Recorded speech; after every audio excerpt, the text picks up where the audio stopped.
Hello everyone, this is Matthew, and today I'm going to be explaining the new type of opening known as the Ruy Lopez opening. This is the first opening of this channel, so I'm very excited to do this and explain in depth with you guys the basic fundamentals of how the game works, the opening works, and how you can try to manipulate the situation for your victory, and what to avoid, what not to avoid, and other basic fundamentals and other very important things you will need to know while you do them when you are confronted with this opening.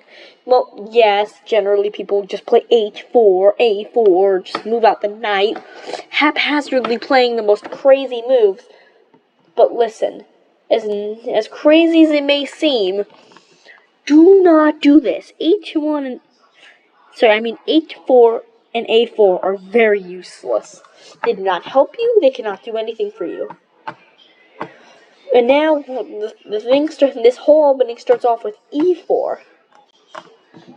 That seems like a normal opening, right? Move. Then they play E5. They play F3, which seems like the King's Knight variation. Then they play C6.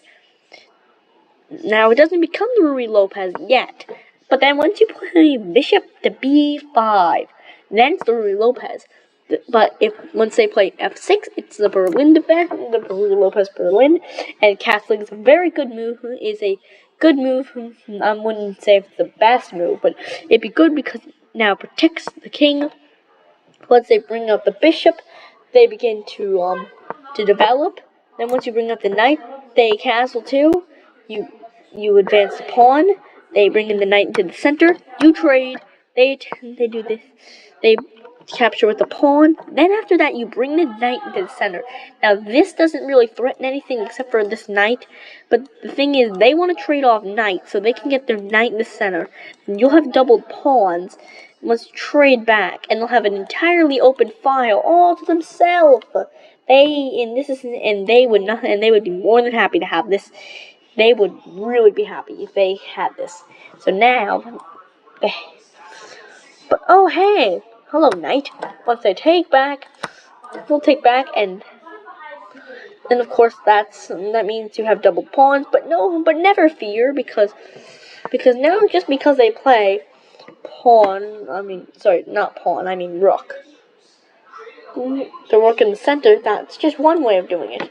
They would move up the pawn, then they capture and move back to try to manipulate the situation for a checkmate attack.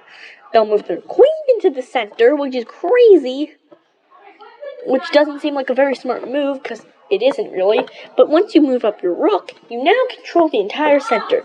They'll move back the queen, you move it up, and now you have a battery. This battery is a pretty big battery. It's very effective for you guys.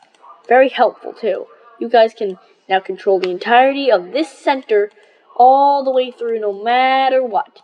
Now, after that, they'll move the rook in, you capture, they capture back, then you develop the bishop.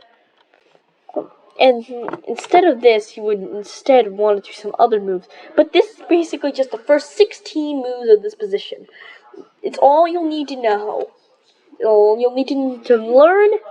Of course, after this, it's anyone's game, pretty much.